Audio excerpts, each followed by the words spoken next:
día para todos, bienvenidos a No Somos Nadie, 10:46 AM en toda la República Argentina, 12:04 la temperatura. Un lunes de miércoles, ¿no? Total. Qué feo. Es insoportable este tiempo, es insoportable. El clima, ¿no? Yo te tomo a veces alguna lluvia que rompa con tanto calor, pero la lluvia de invierno...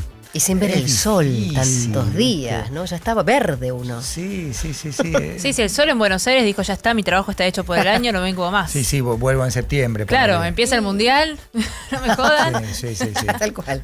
Bueno, arrancamos el programa este lunes, mi último día aquí. Ya mañana nos comunicaremos vía México, después vía Dallas, vía Kansas, Dallas, y veremos hasta dónde ¿Cuántas llega el estampillas seleccionado, sumamos? y sobre todo hasta dónde nos lleva la Copa del Mundo, porque hay muchas opciones, mucho más, te diría casi todas dentro de Estados Unidos y muy pocas en territorio mexicano, nulas en territorio canadiense, pero la primera parada es el Estadio Azteca para México-Sudáfrica, el partido inaugural de esta Copa del Mundo 2026. Bueno, Mauro, ¿el Mundial influye geopolíticamente, sobre todo en la cuestión Estados Unidos, Irán e Israel? Sí, influye, por supuesto. Ya vamos a hablar en un rato respecto de las visas del equipo iraní, que finalmente las recibió, pero no todos. Y ahora vamos a hablar bien de a qué me estoy refiriendo. En las últimas horas hubo un intercambio de disparos de misiles y drones entre Israel e Irán. Cosa que bueno, no me dejó dormir prácticamente, debo decir, ¿no? Porque fue como es la mañana de Medio Oriente, la madrugada acá, es cuando pasan todas estas cosas que ahora vamos a desarrollar, pero parece que por ahora se habría calmado, ¿no? Por pedido de Donald Trump. Sí, un pedido que también tiene que ver con la Copa del Mundo y creo yo la necesidad de Calmar las cosas. no tener un frente abierto. Hay un Trump que va a ir al Madison Square Garden esta noche, al tercer juego entre los Knicks y los San Antonio Spurs. Ya había confirmado su asistencia antes de que los Knicks ganaran 2-0 y se pusieran muy cerca de llevarse su primer título de la NBA de 1973. Y va a ir también Zoran Mamdani. Los amigos Trump y Mamdani. ¿Lo silbaron a Trump? Es probable. Pues bueno, si bien él es Nueva York, así tiene mucha presencia en Nueva York, también es muy resistido, ¿no? En la ciudad que votó bueno, a Mamdani. La Trump Tower, Total. o sea, él es un icónico New Yorker. Antes de empezar su carrera política. Acordate mi pobre angelito, y lo que pasa en esa película. Además, por ejemplo, el hincha más conocido y más activo de los New York Knicks es Spike Lee, el director del cine. Claro. Antitrampista, Sí. pero full. Así que sí, probablemente Veremos cómo lo reciben. silben al presidente. Hay procedimientos de TSA. No puedes llevar bolsos. O sea, tenés que ir lo más liviano posible al Madison Square Garden con estos requisitos de seguridad para la visita del presidente y del alcalde de la ciudad. Así que va a ser un alcalde que, si bien muchos piensan que puede ser candidateable, no puede ser candidato a presidente de Estados Unidos. Es hoy, dentro del Partido Demócrata, uno de los que mejor mide, porque no nació en Estados Unidos. Claro. Zohran Mamdani, ¿no? Así que eso va a ser muy interesante para las próximas elecciones presidenciales en Estados Unidos. Euge Mucio, todavía hablamos de economía, pero cuando arranque la Copa del Mundo tendremos que ir a la letra chica. Evento grande, letra chica, para enterarnos de alguna cosa más allá de lo visible, cotización del tipo de cambio y esas No, cosas. completamente. Bueno, esta semana el gobierno en realidad lo que está esperando es el dato de inflación, que es este jueves a las 4 de la tarde. El Ministerio de Economía está convencido de que perfora el 2,6% que marcó en abril y lo necesita para decir el camino de desaceleración continúa y está sólido, ¿no? Así que vamos a charlar un poco de eso en la misma semana en la que recibe malos datos de parte de la Unión Industrial Argentina, que le sigue diciendo, después del repunte de la actividad que tuviste el mes pasado, este mes parece que viene un poco más abajo. Y Santiago Ausilli, el presidente del Banco Central, viajando a China a renegociar este swap, ¿no? Y lo que significa para las reservas este acuerdo con China. Y metiéndonos un poco en el Mundial, vamos a tener una comparativa mundialista. Dale. De Qatar hasta acá, cómo cambiaron algunos aspectos de la economía y ver quiénes son los que están viajando al Mundial. Así que va a estar interesante. Bien, bien. Barbie. Recuerdo una tarea que me enviaste hace algunas semanas con Sí. cuota de pantalla. Eco. ¿Qué es? ¿Para qué sirve? ¿Se cumple o no se cumple? Bueno, vamos a estar hablando de eso, por supuesto, y también repasando un poquito, no solo lo que sucedió este fin de semana con respecto al velatorio multitudinario del Indio Solari, sino que hoy también nos despertamos con la noticia de la muerte de María Rosa Fugazot. Sí. Así que también vamos a estar hablando de ella. Bueno, Rodolfo Arruabarrena va a ser el entrenador de Boca. Les dije la semana pasada que era una situación posible, pero que había como un toque de sorpresa teniendo en cuenta que en su momento Román fue muy crítico con el Bosque de Baja Arruabarrena porque dominaba en lo local y perdía con River en lo internacional. Pero eso fue hace mucho tiempo, 11 años, 2015. Fueron compañeros en Boca, en Villarreal. De hecho, hay un gol de Arruabarrena a centro de Román en un Villarreal 1 Inter 0 que lo deja al equipo de Pellegrini en la semifinal de la Champions de hace 20 años. Y también Arruabarrena, cuando fue despedido por Daniel Angelici, supo que en algún momento iba a volver. Hizo un largo recorrido en Medio Oriente, pero larguísimo y muy exitoso desde el costado económico, más allá de que también ganó títulos. Dirigió a la selección de Emiratos Árabes en el amistoso previo al Mundial de Qatar 2022 que Argentina gana 5-0. El técnico era el vasco. Y él siempre supo que ya con los hijos más grandes, si en algún momento caía la chance de volver a Boca, iba a regresar. Así que va a estar siendo presentado próximamente, todavía no hay fecha. Pero va a asumir Arruabarrena como entrenador de Boca. En el ciclo anterior, entre 2014 y 2016, ganó la Liga de 30 equipos, el hashtag Torneo de 30, y la Copa Argentina en aquel doblete del 2015, eliminado por River en la Sudamericana 14 y en la Libertadores 2015, y una derrota contundente ante el San Lorenzo de Guede por la Supercopa del 2016, fue el detonante para su salida. Boca había ganado la Copa Argentina y la Liga, pero como San Lorenzo, dirigido por Bausa en ese momento, fue subcampeón de la Liga, fue el rival de Boca en la Supercopa y San Lorenzo ganó 4-0 con una sandunga de novela. El último título de San Lorenzo, además, ¿no? Exactamente, con Guede de entrenador y ese 0-4 marcó prácticamente el final del ciclo, del primer ciclo del Vasco Arruabarrena, que volverá a ser entrenador de Boca. En un rato, análisis del seleccionado, cómo están los tocados, qué puede pasar respecto de la deserción de Leo Valerdi, quién no puede reemplazar y ya enfocarse en el partido de mañana ante Islandia en Alabama. Toda la República Argentina, bienvenidos a No Somos Nadie.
Faltan 2 para las 11 en toda la República Argentina. Bienvenida Romy Wiener, ¿cómo va todo? Buen día, Juan Pablo. Bueno, es una mañana de muchos choques dentro de la ciudad, acompañado de esta lluvia que no ha ayudado en nada. Ya al momento son 29 incidentes de tránsito en lo que va en el transcurso de esto dentro de la mañana. Esto es en Capital Federal. Están trabajando en distintos puntos de la ciudad, tanto el SAME con la policía, y se van generando algunas demoras. Bueno, hay que transitar con precaución, aumentar la distancia de seguridad entre vehículos y llevar las luces bajas encendidas.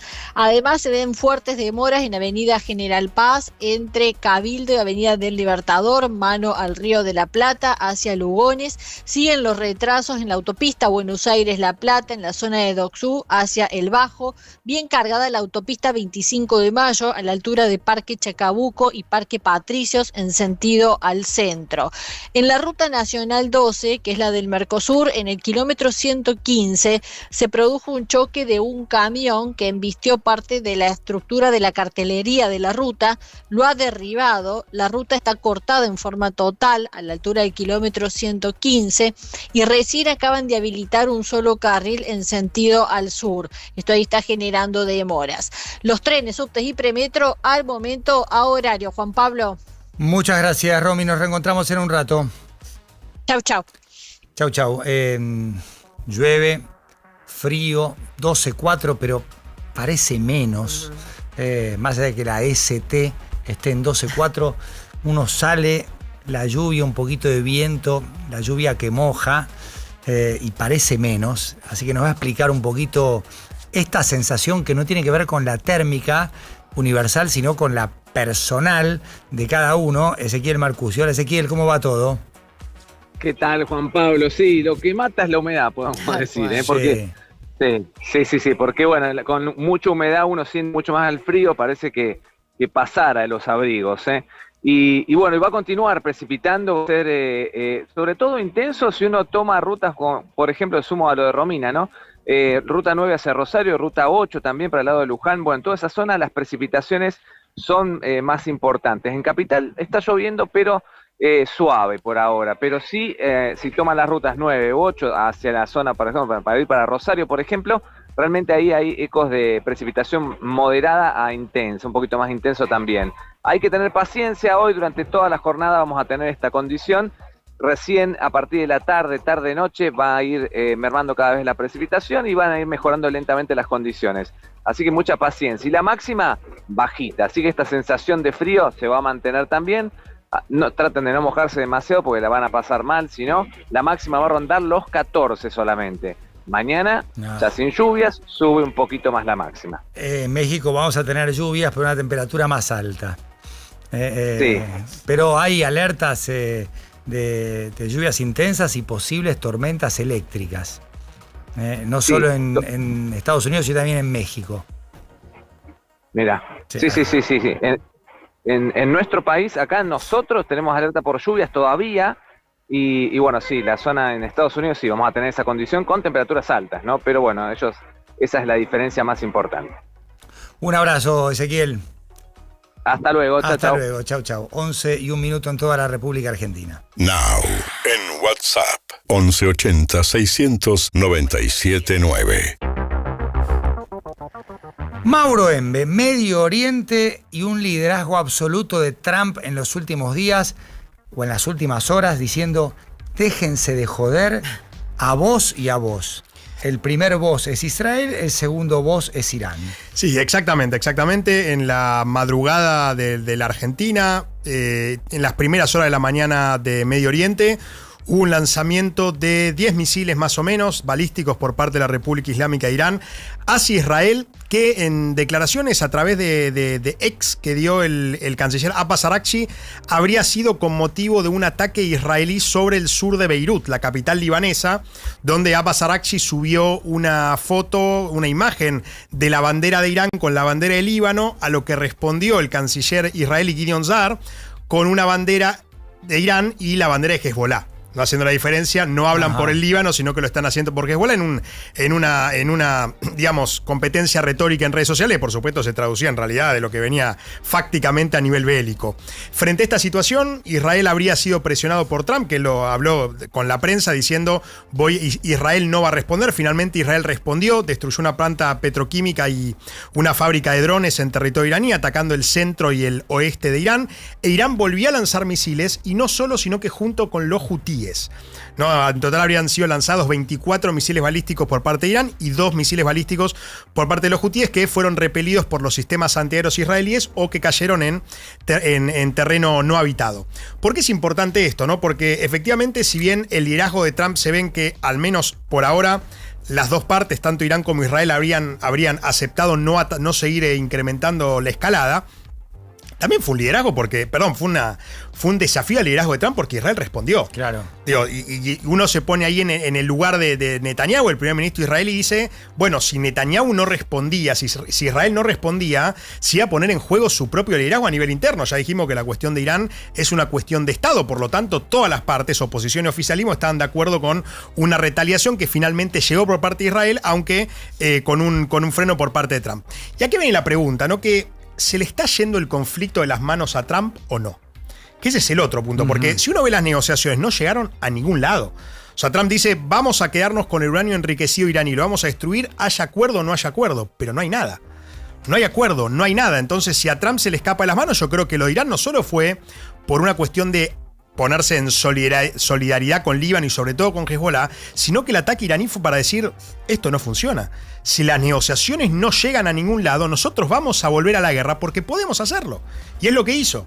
Israel a lo parecido. De hecho, Israel dijo, no atacamos más a Irán, pero lo de Líbano va a seguir.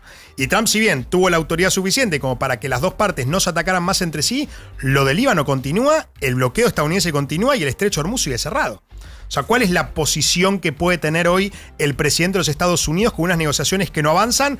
Ahora, si uno lo ve de otro punto de vista, que Israel ataque a Irán y que Estados Unidos no se meta, le da a Trump una posibilidad de decir al Congreso de Estados Unidos, bueno, yo no estoy haciendo nada, lo hace Israel.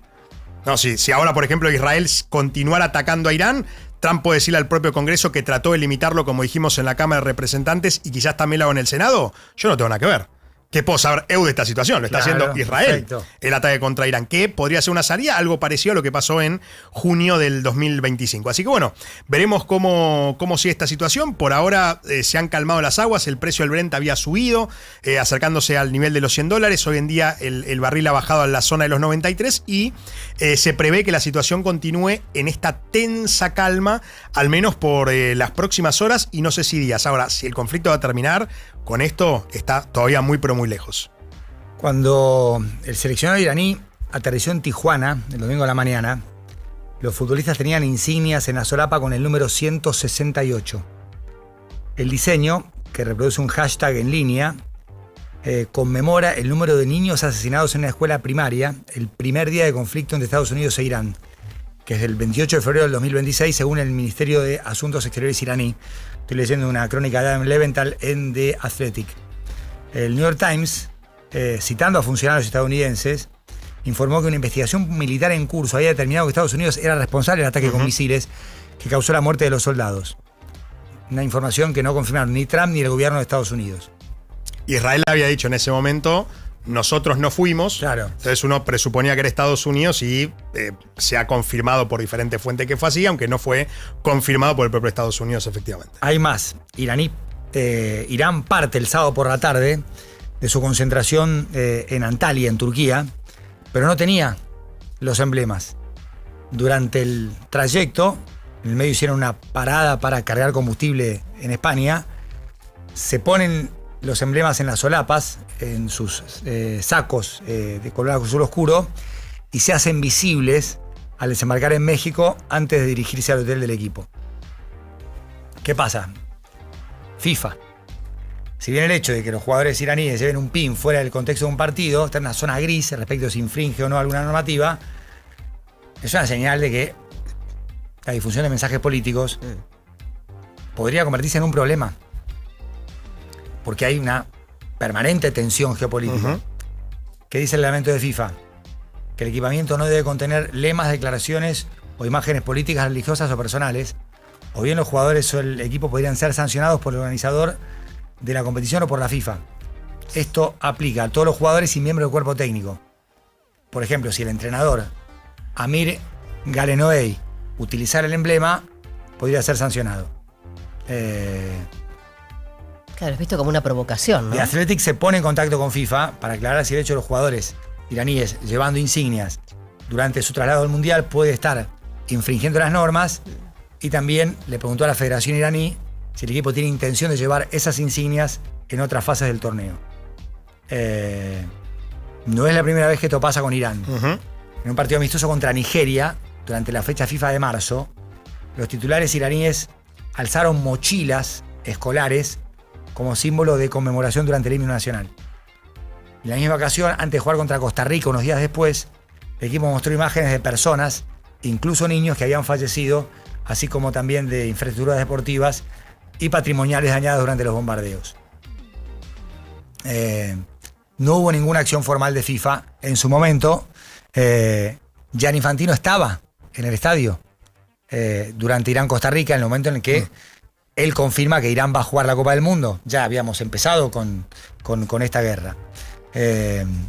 Vamos a ver qué pasa, pero llegaron a Tijuana y tenían esta insignia con el número 168, que conmemora el número de niños asesinados en la escuela primaria. Era niñas, sobre todo, una escuela de niñas. Sí, en sí. Irán. El texto dice niños, pero sí, creo que fueron más niñas que niños.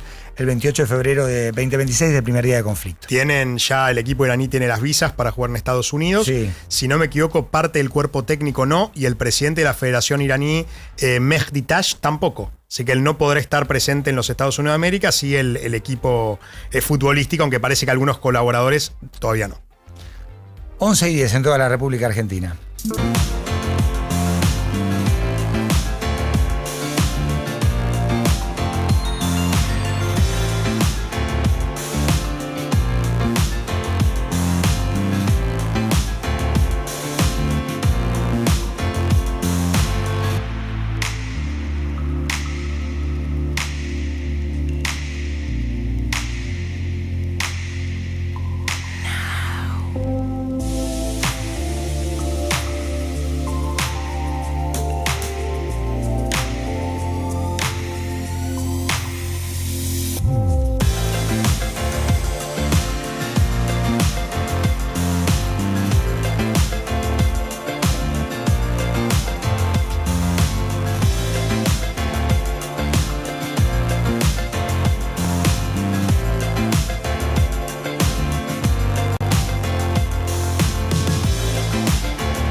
No somos nadie. Por Now 97.9. The Cardigans, Loveful, sonando en No Somos Nadie. La Cardeus Colchones y Somiers está a la vanguardia del mejor descanso. Con la Cardeus renovemos el sueño con una calidad que supera la realidad. Invita a soñar y a disfrutar de cada noche.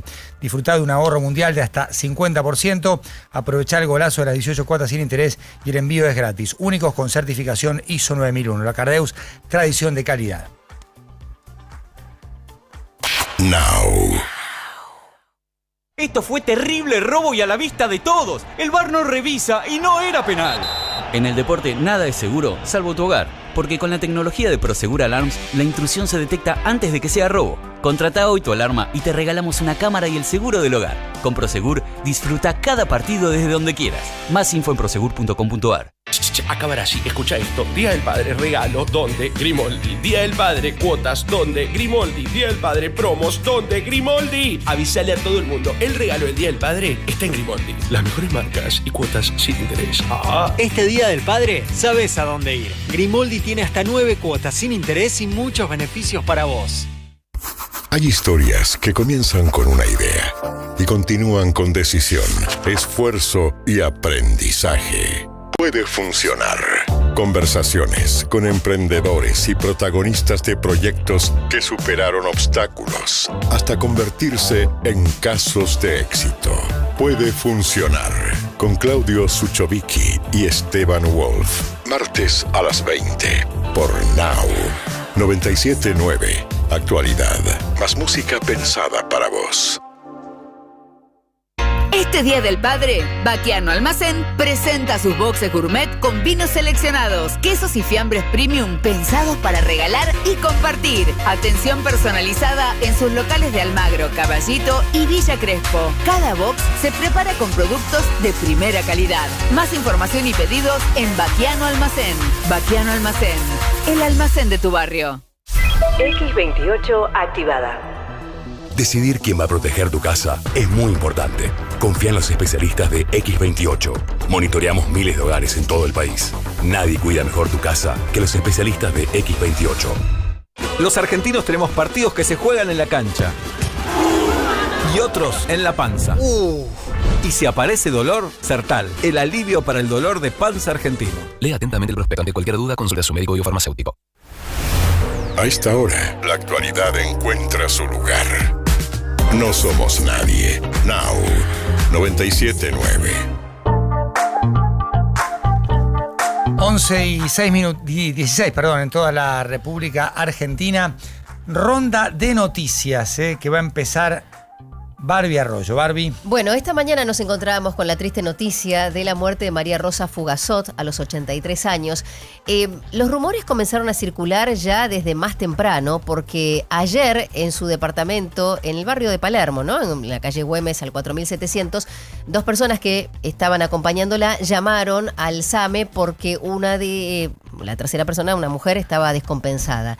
Y cuando fueron allí, la encontraron sin vida y bueno, por supuesto que certificaron que era la actriz. La actriz que comenzó su carrera a los 15 años, una carrera artística de toda la vida, haciendo teatro de revistas como vedette, cantante, bailarina, comedia, drama. De hecho, estaba realizando funciones en el Teatro Piccadilly con Viejas Chorras, junto con Cristina Tejedor, Cristina Maresca, Divina Gloria. Ella perdió a su hijo, René Bertrán, hace un año. Y desde entonces, y a su gran amor, César Bertrán, en el 2008. Cada vez que podía, utilizaba las redes sociales y posteaba algo recordando a César, a su marido, y cuando falleció su hijo, era como, muy bueno, mis dos grandes amores están juntos. No era la misma desde entonces, pero esta noticia ha tomado por sorpresa y por supuesto la Fiscalía está trabajando en el lugar y le van a realizar una autopsia también para saber los causales de su muerte. Muchas gracias, Euge. Hay posibilidad de paro de colectivos durante esta semana porque el gremio de los choferes, justamente la Unión de Tranviarios de Automotor, la UTA, amenaza con este paro, siendo que no hay una convocatoria para negociar la recomposición salarial. Los últimos, o en realidad el último acuerdo que se firmó fue a finales de enero con una mejora salarial del 4% en 3 tramos que terminó ahora en marzo, y desde hace 2 meses que no hay una actualización de salarios básicos, que está en 1.574.000 pesos en abril. Y ustedes recuerden que todo lo que es colectivos de línea nacional no es tan fácil en términos de la negociación de las empresas con los trabajadores, porque en el medio interviene el gobierno, ¿no? Es uno de los tantos aumentos regulados que que tenemos, ¿no? Entonces, ahí tiene que haber algún tipo de charla entre el ministro de Economía, Luis Caputo, el secretario de Transporte y las empresas del transporte, para que dentro del esquema de costos que estuvo en duda en los últimos meses por el tema del gasol, y se acuerdan que había menos frecuencia y demás, bueno, tienen que charlar justamente, le doy un aumento a mis trabajadores, voy a gastar toda esta plata, ¿me vas a dejar aumentar el boleto? Claro. Para poder recomponer de ese lado, y ahí el gobierno en ese tira y afloje de que no quiere que justamente se traslade a la inflación, ¿no? Quiere mantener la inflación a raya, como decíamos al principio, este jueves tenemos el dato de mayo, ¿no? Y busca que sea una desaceleración, así que hay que ver ahí si el secretario de Transporte o el ministro de Economía le dan lugar a esta convocatoria o a este llamado, y si efectivamente los gremios de los colectivos, los choferes, hacen el paro o no. Brasil tuvo que hacer un cambio en la lista de 26 futbolistas. Se lastimó Wesley, lateral derecho, y Ancelotti ya mencionó a su reemplazante. Será Ederson, que terminó jugando en Atalanta, pero ya Manchester United lo compró. Hay un arreglo para irse de Atalanta, de Bérgamo en Italia, a Manchester, a Old Trafford, a Manchester United, por 47 millones de dólares fijos, más un plus, por supuesto por objetivos, de casi 5 millones más. Así que Ederson será el reemplazante, tiene 26 años, se pierde Wesley el Mundial, de Flamengo a Roma, había hecho una buena temporada y ahora lamentablemente no podrá estar en la Copa del Mundo porque tuvo una lesión en el aductor izquierdo, pero en el aductor izquierdo, así que está fuera, y acaban de llamar a Ederson. ¿Sabés que justo esta mañana estaba repasando el álbum del Mundial y en casa nos falta en Brasil la figurita de Wesley? No. Te juro, y dije, bueno, ahora ya está, hay que reemplazarlo, ¿no? Claro. Porque dije, a ver, Brasil, ¿cómo venimos? Ya me sumé, ¿qué querés? Está muy bien. Y faltaba justo faltaba Wesley. Sí, nunca llegó tampoco la de... No llegó ni la figurita ni el propio Wesley. Ni nada, quedó afuera también, pobre. Así que bueno, la reemplazaremos rápidamente. Mauro Embe. Hubo balotaje en Perú ayer domingo 7 de junio con resultados extremadamente parejos. Con el 93,16% de las mesas escrutadas, Keiko Fujimori lidera con el 0,7% de los votos, y Roberto Sánchez tiene 49,93%. No. Extremadamente parejo, empate técnico, 25.501 votos de diferencia, que no es nada. Además, por supuesto, en un balotaje, el que tiene un voto más gana. Por ese motivo, se sabe que recién en algunas semanas van a conocerse el 100% de las actas, ¿no? Recordemos que ya hubo muchos problemas en las elecciones generales respecto a la votación, de mesas que no había, que no funcionaban, y en este caso, con tan poca diferencia, ninguno de los dos candidatos quiere decir que es ganador porque todavía no se definió. La cantidad de votos nulos y en blanco en total sería alrededor de un 8%, que es menor, si bien es muy alto, es menor a lo que se esperaba del 12% para estas elecciones. Así que bueno, veremos cómo termina y quién termina siendo presidente. Es la cuarta vez que se presenta Keiko Fujimori, y como yo ya había argumentado, es la que en general siempre la cargaron con perder las elecciones. ¿Y si ahora gana por un voto? ¿O por 10 votos? ¿O no? Que también sería otro momento importante en la historia del Perú. La OMPE es la Oficina Nacional de Procesos Electorales, que sigue contando votos. Hice el chiste en el pase con Paulino en nuestra zona mixta, lo repito acá. debería desempatar Julio Velarde, el presidente del Banco Central. Que decida él, ¿no? Que decida él. Tiene casi más importancia que el presidente. Si están empatados, que elija él. En este caso sería el Poder Ejecutivo dependiente del Banco Central, no al revés. Sí, ojo, igual que con el programa de Sánchez, que sería una profundización del gobierno de Castillo, que querría cambiar la Constitución y demás, y dependiendo de la fuerza que tenga en la nueva bicameralidad del Parlamento peruano, que le podría permitir sobrevivir como presidente y que no le hagan una moción de censura, ya hay algunos inversores que dicen, no sabemos si Julio Velarde va a poder impedir las reformas necesariamente de Roberto Sánchez. Así que ahí hay más miedo, cosa que no había pasado hasta ahora con los 8 presidentes en 10 años, ¿no? Hasta ahora hay 25.000 votos de diferencia. Keiko, 8755-673. Roberto Sánchez, 8730-172. 25.500 votos de diferencia. Que no es nada, o sea, es nada. Así que veremos. Sobre un universo de 17 millones y medio. Muy polarizado. 25.501 votos. No, tremendo. ¿Veremos cómo está hoy a la noche o lo que se vaya a saber en la próxima semana cuando se termine de contar definitivamente? 90.223 mesas. Van a volver a contar seguro. Varias veces, seguramente. Y sí, varias veces. Hasta ahora tenés un total del 93,144% de actas procesadas. Faltan 7%. Sí, exacto. Bueno, para esta diferencia de 0,15% es un montón. Hay una paradoja que es como que dice en la ciencia política, se dice mucho, cuando una persona piensa si ir a votar, uno dice, ¿para qué voy a ir a votar si total mi voto no va a influir? Y después piensa esa persona, pero pará, si hay un empate, mi voto va a ser definitorio. Bueno, en este caso se comprueba, ¿no? 11:24, ha pasado la primera ronda informativa aquí en No Somos Nadie.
979.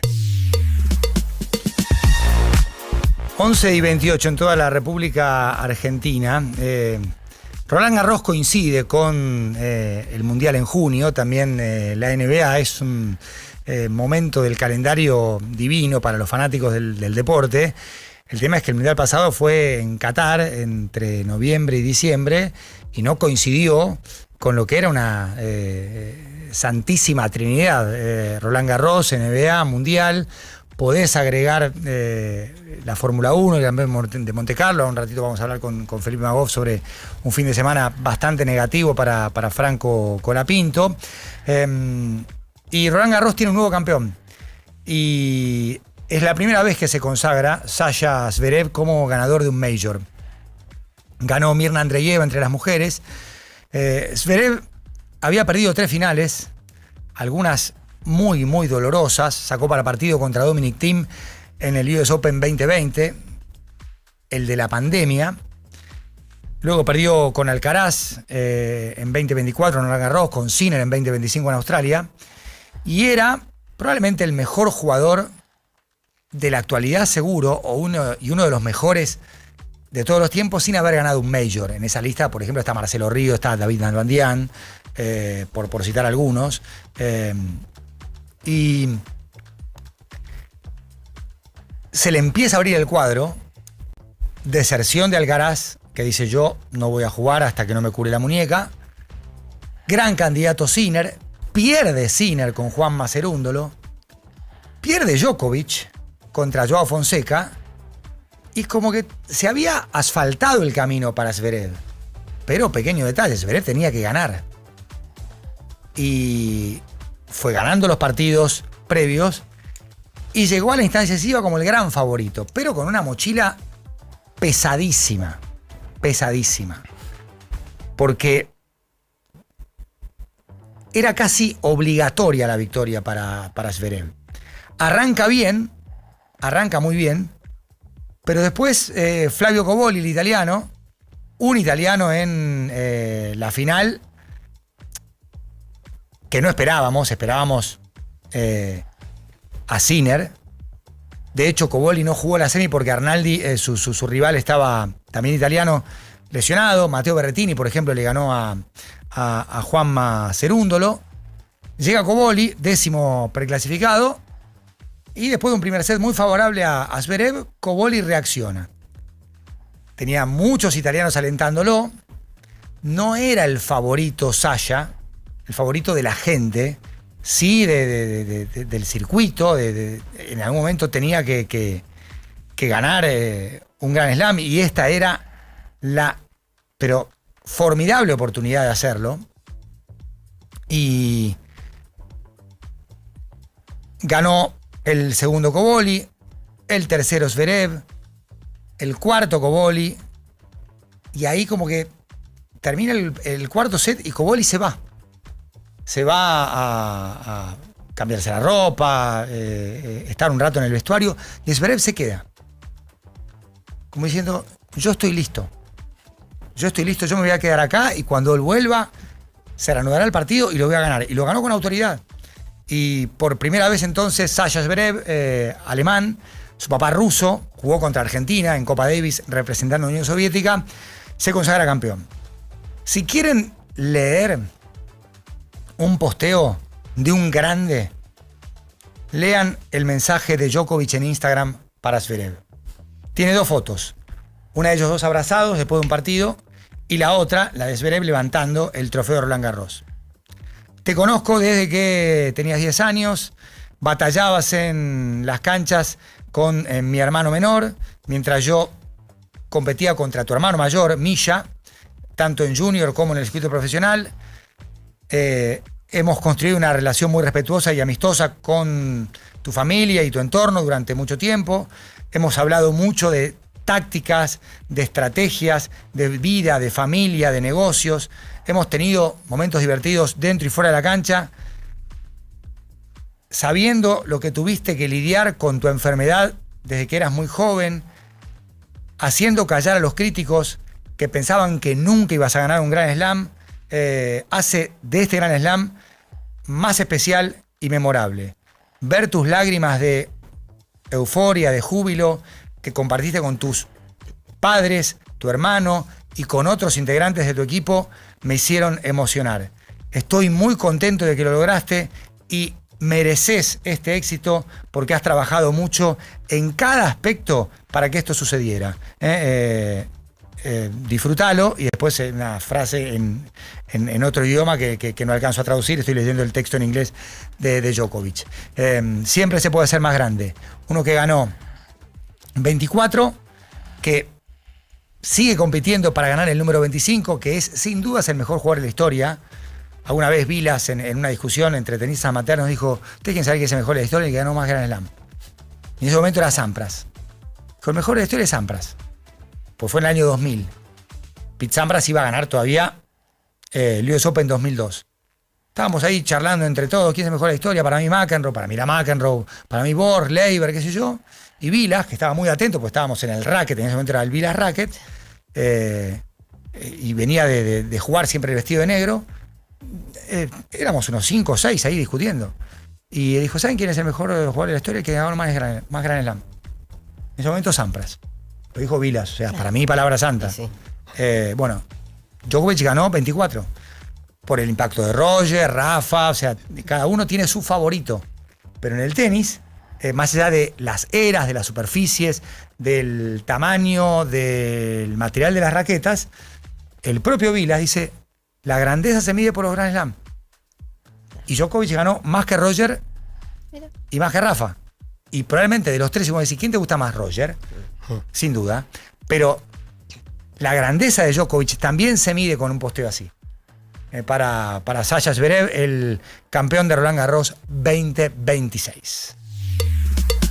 Muchos oyentes están contando que les denegaron la visa para viajar al Mundial 2026.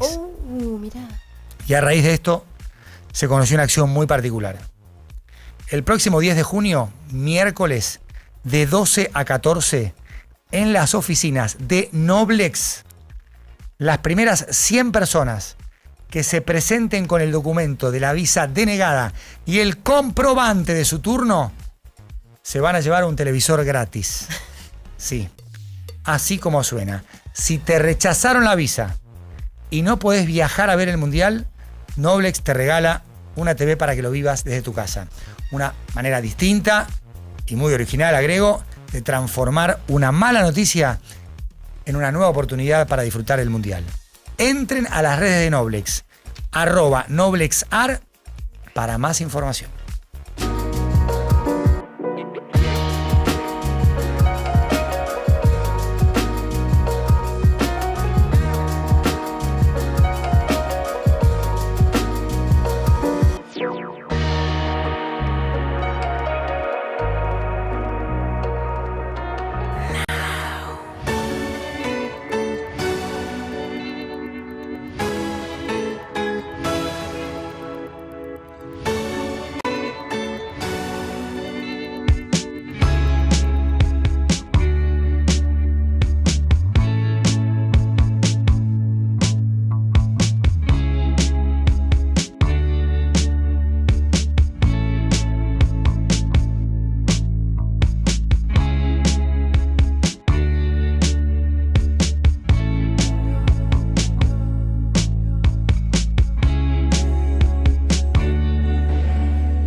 11:40 en toda la República Argentina.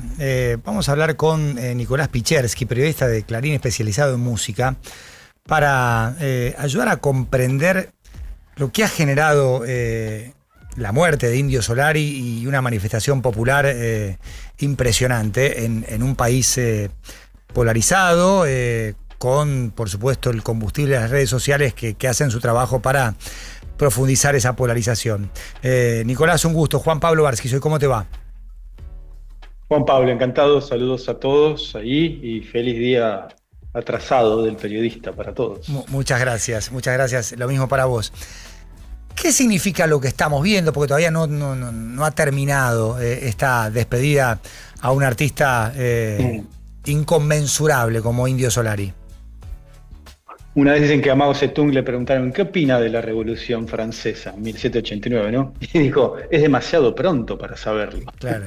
Entonces vos veías las imágenes de ayer y decís, no sé, la única palabra que se me ocurre es como una situación de orfandad, a pesar de que era todo bastante ambiguo y también era una muestra de respeto y en parte de alegría de haber sido parte de un ser querido. Es como una especie de, por jugar con la palabra, magnicidio, que en los medios yo hace mucho tiempo que no notaba, donde la palabra de las personas que fueron era muchísimo más importante, más rica, más lírica, más interesante que las típicas reacciones de los colegas o de los famosos o de los músicos. Porque si vos te fijas ayer, la cobertura, hubo expresiones de amistad, de dolor. Hay una anécdota muy linda que cuenta Fito Páez en un posteo muy largo. Es una historia muy linda de él con el Indio en 1985. Una especie de, no sé si llamarlo reconciliación, por así decirlo, de Juanse, de los ratones paranoicos, claro, etcétera, etcétera. Pero ayer había como unas expresiones de la gente, pueblo, patria, poesía, me imagino, entre la panoplia de cosas que uno podría imaginarse a partir de esto, que es muy temprano para saberlo, que podría haber seguramente va a haber un libro, porque las imágenes de ayer, imágenes digo fotográficas e imágenes de tipo visuales, ¿no? Con las que se encontraba ayer, con cómo la gente elegía las palabras para despedirse. Vieron que se habla mucho sobre todo en los últimos años, de dividir al artista de la persona, sí, o de la canción. Y yo acá pensaba cuando veía todas estas personas en Avellaneda, en Villa Dominico, yendo a presentar sus respetos, su último adiós, era como que no podían dividir la persona de uno mismo, porque en muchos, había un relato, una educación sentimental, un relato individual, un relato íntimo de a mí me pasó tal cosa, yo con el indio esto, yo cuando era joven, yo cuando estaba embarazada, etcétera, etcétera, etcétera, donde no podían. Parece la frase de María Elena Walsh, de la canción, ¿no? A mi propio entierro fui sola y llorando. Digamos, había llanto, pero también, como la cigarra, exactamente. Y había una cosa de ir a algo muy propio, muy de uno, que no se me ocurre ningún parangón, como tampoco tuvieron parangón Los Redondos o el Indio musicalmente en ningún sentido. No lo digo desde el sentimiento, lo digo desde lugares objetivos, ¿no? Un grupo que apenas tiene algún tipo de resonancia fuera de la Argentina, casi ninguna. Ayer en Barcelona hubo muestras así de duelo y de respeto, pero eran argentinos, claramente, un poquito Uruguay, naturalmente. Un fenómeno que no se puede reproducir, un fenómeno federal sin ser demagogo, otra contradicción flagrante, o sea. Yo creo que Los Redondos y el Indio es una serie de anomalías y de cosas absolutamente heterodoxas, con lo cual dio lugar al fin y al cabo a una especie de adiós heterodoxo. Sí, y me quedo con esto que decías respecto de que los testimonios de la gente eran mucho más valiosos de lo que cualquier colega podía analizar. Eran títulos, ¿viste? Claro, eran titulares, pero... Sí. Y por supuesto que la música también depende de cómo nos atraviesa, la edad que tenemos, con quién estamos, pero estamos hablando de un artista con 50 años de trayectoria, o sea, a algunos les pegó a los 15, otros a los 40, otros a los 50.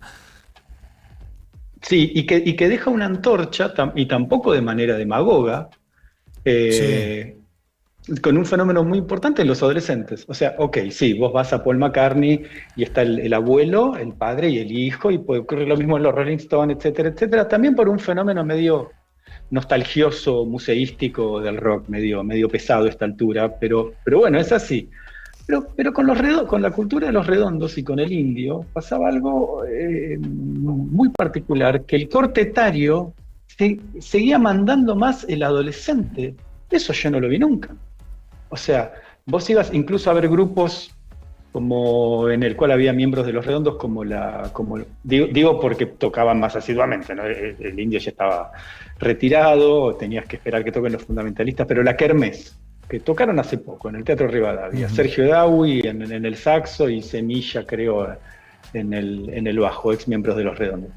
Y más de la mitad eran adolescentes que pero obviamente no vieron a los redondos y seguramente tampoco vieron al indio en su vida. O sea, es alguien que le dice mucho a los adolescentes.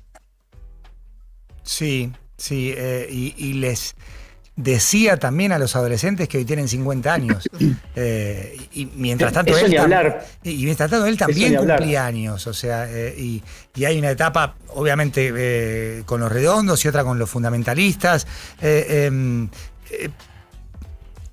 Viendo, digamos, o escuchándote con mucha atención, da la sensación de que quizás era lo más lógico pensar en lo que ha sido como catarsis colectiva esta despedida de Indio Solari. Sí, era como una especie de nosotros. No sé qué tipo de nosotros, claro. Pero ayer yo vi un nosotros. Ayer había un nosotros. Y sin ponernos muy pesado, pero la verdad que ayer fue el día del periodista, y hace unos pocos días salió el papá de un juez, el papá del ministro de Justicia, decir que los periodistas tendríamos que callarnos más y que tienen que regularnos más. A nadie le importó. A nadie le importa lo que está pasando en el Congreso. A nadie le importa la pelea entre Jorge Macri y Patricia Bullrich, entre Poltroni y Villarroel. Y ayer, más allá de lo partidario, ayer había algo que importaba. No sé quién lo tomará, no sé para qué lado va, pero había un nosotros y un algo que importaba mucho más que el Congreso o cualquiera de estas cuestiones políticas que mencioné de los últimos 7 días, que, digamos, pasan de largo. Un artista político que no bajaba línea. No. ¿Y crees que esto puede también tener que ver con el contexto político, o es algo que empieza y termina en indio? Me voy a escudar en mi comienzo, pero es muy temprano para saberlo. Claro. Cobardemente. Sí, no. Lejos de ser una cobardía, es más sensatez, o sea, olvídate. Sí. No lo sé. La verdad es que ya era una leyenda y él estaba retirado o semi-retirado. ¿Cómo va a evolucionar esta figura irrepetible? No lo sé. Yo tuve ayer como esa visión tampoco para nada original de que había un nosotros, incluso contra la premisa tan de cuarta o de décima que fue ayer, me parece muy desubicado, politizar al indio. Ayer era muy bajo y no tenía ningún sentido, y se hizo. Y además, lo que demostró también lo de ayer era que no es así tampoco, porque estoy pensando en tu pregunta, y anda a decirle a un pibe del conurbano que el indio era tal cosa políticamente o tal otra. Claro. Yo creo que te mandan al cuerno, ¿no? Me parece que ayer hubo, por suerte no fueron las mayoritarias, pero hubo un par de visiones miopes. Es cierto, se dice, digamos, alguien podía ir a Los Redondos, alguien de Recoleta, o alguien que tenía que viajar 10 horas para ir a verlos. A mí lo que me impactaba cuando los veía, y tampoco agarré los primeros recitales, es tener esa sensación de alguien que podía venir de un oficio y al lado tuyo tener dos sociólogos de la UBA que estaban discutiendo a Foucault. Literal, en Los Redondos, en vivo. Nunca me pasó algo así en un recital. De hecho, hay de los pocos videoclips que tenían Los Redondos, uno es Masacre en el Puticlub, muy lindo, así hecho con animación. El indio empieza estudiando Bellas Artes de joven y trabajaba con telas, y en ese videoclip de Masacre en el Puticlub se ve como hay marineros, travestis, intelectuales, pero una cosa así, Los Redondos y el indio en vivo, medio inexplicable.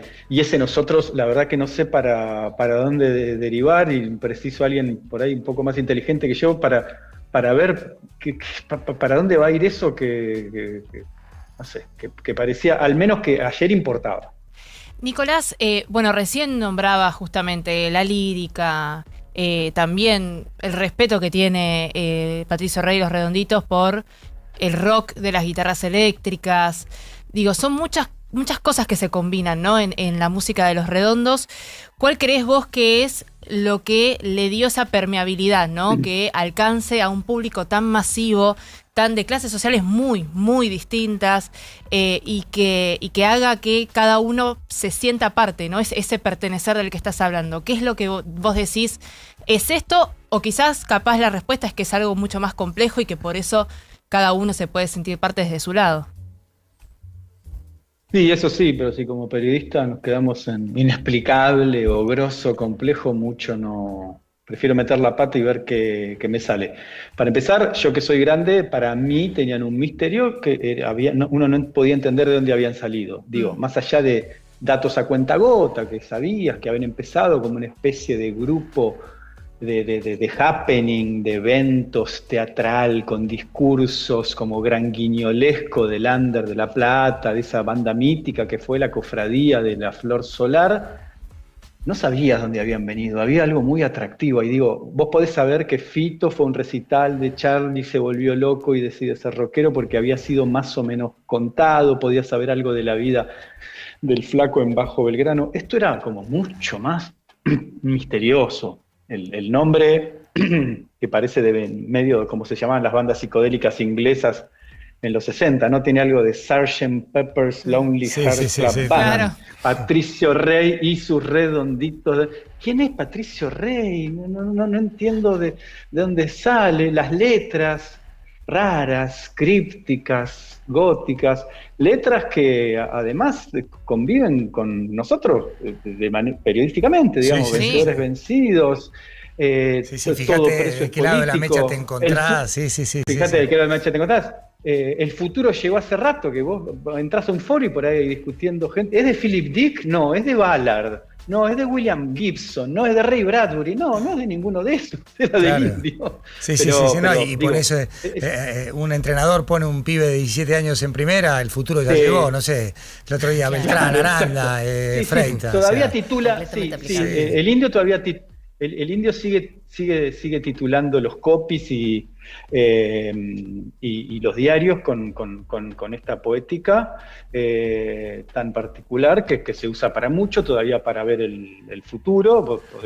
Por ahí podrías titular algo sobre Peter Thiel, con el futuro llegó hace rato, tranquilamente, anda circulando, y además empezó a hacer otro aspecto, estoy pensando en tu pregunta, el discurso, ¿no? Es un grupo con un discurso, no digo discurso y bajar línea.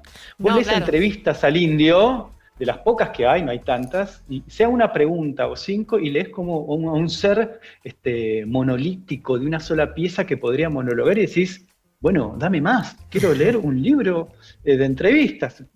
No sé, pasa no importa que sea masivo o más de culto, pero es como cuando vos escuchás Hace poco salió un libro muy interesante de entrevistas y de textos y monólogos, no, digamos, masterclass que dio la cineasta Lucrecia Martel, y hay una coincidencia entre sus películas y cómo habla, ¿viste? Es una persona que habla como son sus películas. El Indio habla como era su música y sus canciones, como fue cuando mucha gente lo ve en Olavarría o en otras ocasiones, que decís, bueno, dale, seguí hablando.